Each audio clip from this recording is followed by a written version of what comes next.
Assalamualaikum warahmatullahi wabarakatuh. Pada video keempat pembelajaran sejarah hukum ini, saya ingin kembali sedikit mengulangi tentang sejarah hukum Romawi yang pada video ketiga ketika saya susun atau kita buat di Bengkulu, yaitu di depan rumahnya Ibu Fatma, saya menjelaskan bahwa ada kodifikasi Justinianus yang terdiri dari 3, yaitu kodek. Kodek itu kumpulan perintah kaisar sebelum Justinianus yang dijilid menjadi 1. Kemudian digesten atau digest, yaitu tulisan para ahli hukum. Para ahli hukum itu disebut dengan pandekten, yang dijilid juga menjadi 1.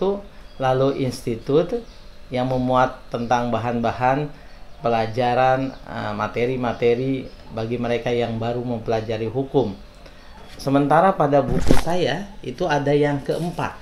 Yang keempat itu selain institut, kemudian digesten atau digest, lalu kodek, ada novels atau novels, yaitu suatu koleksi legislatif imperial, yaitu yang dibuat oleh Kaisar Justinianus sendiri, yang didasarkan pada koleksi pribadi dan diterbitkan secara beruntun menyusul penerbitan ketiga bagian lainnya. Jadi sebetulnya memang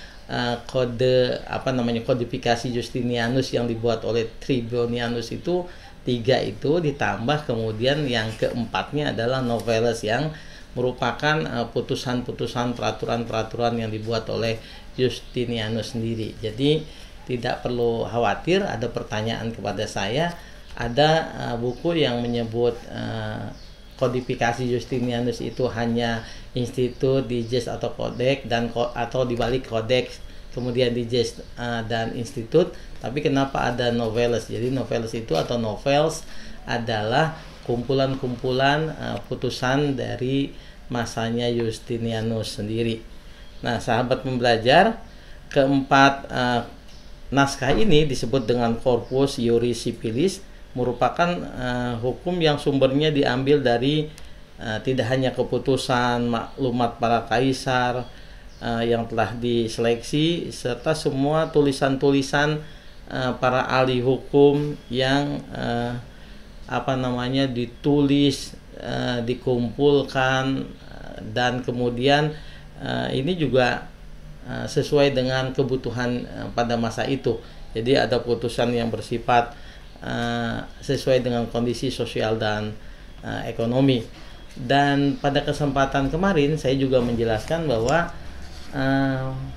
hukum Romawi ini kemudian menjadi sangat berpengaruh itu terhadap Prancis, Jerman, dan Belanda, bahkan kemudian juga melampaui lintas Eropa kontinental, jadi keluar dari benua Eropa. Tentu saja di Indonesia perjalanan KUH Perdata dan Pidana itu juga dapat menjelaskan pengaruh hukum Romawi dengan asas konkordasi ketika sampai ke Belanda, itu juga sampai ke Hindia Belanda pada abad ke-19-an awal, tahun 1800-an begitu ya kalau hukum pidana. Lalu sebetulnya apa sih arti penting kita mempelajari hukum Romawi, atau apa arti penting mempelajari hukum Romawi? Arti penting hukum Romawi selain terhadap sistem hukum Eropa kontinental dengan tradisi hukum civil law, juga mempengaruhi pengajaran hukum di abad-abad ke-18 itu. Dan dalam data sekunder pun Bapak Ibu ketika nanti melakukan riset, membuat proposal, atau sudah belajar metodologi penelitian hukum, itu kan nanti akan ada rujukan-rujukan. Jadi ada data sekunder, bahan hukum primer, bahan hukum tersier, dan bahan hukum sekunder. Kita bisa melihat bahan hukum data sekunder bahan hukum primer itu kan peraturan perundang-undangan. Data sekunder bahan hukum sekunder kan karya tulis ilmiah atau para ahli. Data sekunder bahan hukum tersier kan itu ensiklopedia. Jadi kita sebut saja data sekunder yang bahan hukumnya itu primer, sekunder, dan tersier. Peraturan perundang-undangan, tulisan ilmiah para ahli, kamus, ensiklopedia, itu sama urutannya dengan kodifikasi Justinianus. Lalu mengapa pula hukum Romawi itu masih berpengaruh hingga sekarang? Yang pertama, tentu saja bahwa hukum Romawi itu bisa menggeser secara signifikan seperti revolusi begitu hukum kebiasaan masyarakat Romawi. Jadi Romawi itu punya hukum kebiasaan, kemudian di samping itu juga hukum kebiasaan yang ada di masyarakat atau bangsa-bangsa pada saat itu. Kemudian juga hukum Romawi kan telah menata dengan baik sistem hukumnya, telah menata juga sistem peradilannya, bahkan ada peradilan pertama, ada pengadilan banding di dalam sistem hukum Romawi. Nah, alasan lain hukum Romawi itu bisa bertahan lama begitu dibandingkan dengan sebelumnya, yaitu Yunani, karena hukum Romawi itu memuat asas-asas umum yang dianut oleh masyarakat bangsa-bangsa yang ada pada saat itu sampai sekarang. Misalnya ada asas Pacta Sunt Servanda. Pacta Sunt Servanda itu siapa yang bahwa perjanjian itu tidak boleh diingkari. Jadi tidak boleh ada pengingkaran terhadap perjanjian. Kalau dalam khasanah pesantren ada latansa bima amanta. Jadi tidak boleh kemudian perjanjian atau janji itu diingkari.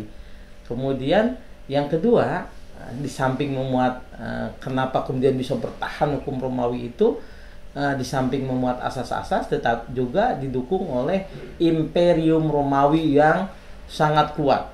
Jadi nanti kita akan cerita khusus begitu di video, mungkin video tambahan itu tentang Julius Caesar. Julius Caesar itu hingga kemudian ia sampai juga ke Mesir misalnya, karena imperium itu sangat luas, dan kemudian menaklukkan ratunya Cleopatra pada saat itu ya. Kemudian yang ketiga, umumnya pandangan filsafat bangsa Romawi itu lebih applicable gitu ya, lebih bisa diterapkan, lebih berkesesuaian dengan kebutuhan masyarakat gitu dibandingkan dengan filsafat Yunani kuno yang lebih cenderung sangat filosofis pada tataran yang moralis begitu. Misalnya salah satu pandangan dari filsuf Romawi, Polybios, seorang filsuf Romawi yang membuat siklus, istilahnya siklus dari kekuasaan sistem bernegara. Polybios, saya ingatkan nih, Polybios itu dikenal dengan teori siklus yang mengatakan bahwa negara itu yang pertama sekali adalah sistemnya adalah sistem kerajaan atau monarki. Awalnya kan berbagai bangsa-bangsa itu mereka berperang satu dengan lain, lalu pemenangnya menjadi raja. Nah, raja itu adil, lalu kemudian bisa bertahan lama. Tapi ketika raja itu bertahan sangat lama, lalu muncullah kemudian menjadi tirani gitu ya, dari yang raja adil menjadi tiran, monarki kemudian menjadi tirani. Tirani kemudian bisa bertahan dalam beberapa jangka waktu, tetapi kemudian dilawan oleh beberapa orang ya. Jadi beberapa orang aristokrasi yang disebut dengan aristokrasi gitu kan, sistem pemerintahan atau bernegara aristokrasi. Aristokrasi itu bisa bertahan juga lama. Kemudian aristokrasi menjadi ada pembusukan di dalam, ada kemudian korup gitu kan. Menjadilah oligarki. Beberapa orang yang memimpin negara dengan cara yang tadinya baik disebut aristokrat atau aristokrasi sistemnya, maka kemudian berubah menjadi jatuh menjadi oligarki. Oligarki itu beberapa orang yang kemudian dia menguasai dan tidak lagi menjadi baik begitu. Bad disebut oleh Polybios, tidak good lagi. Lalu oligarki itu dilawan oleh banyak orang yang disebut dengan demokrasi. Nah, demokrasi itu bisa bertahan sangat lama, tetapi kemudian ada kerusakan di dalam demokrasi.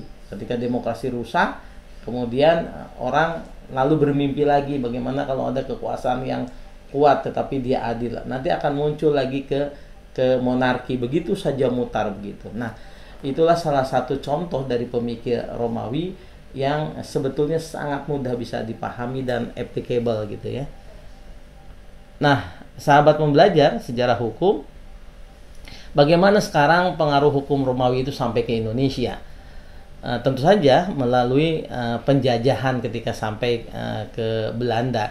Jadi tadi sudah dijelaskan, awalnya Romawi itu sampai ke Prancis lalu ke Jerman, Jerman lalu ke Belanda, dan ketika Belanda menjajah Indonesia, maka Belanda menerapkan hukum di daerah jajahannya termasuk Hindia Belanda berdasarkan asas konkordansi. Nah, ketika asas konkordansi penerapan hukum, maka kita paham Wetboek van Strafrecht, kita undang-undang hukum pidana masuk ke Indonesia, HIR-nya masuk ke Indonesia, kemudian Burgerlijk Wetboek BW-nya masuk ke Indonesia, kemudian juga LBG-nya masuk ke sebagian negara di Hindia Belanda atau di Indonesia, termasuk juga Wetboek Van Koophandel begitu ya, masuk seluruhnya ke Indonesia. Nah, lalu setelah Indonesia merdeka bagaimana kemudian? Ya tentu saja kita paham ada pasal 2 aturan peralihan yang berlaku hingga sekarang, dan kemudian beberapa hukum yang asas serta pengaturannya, norma-norma itu akhirnya tetap saja bisa berlaku di Indonesia.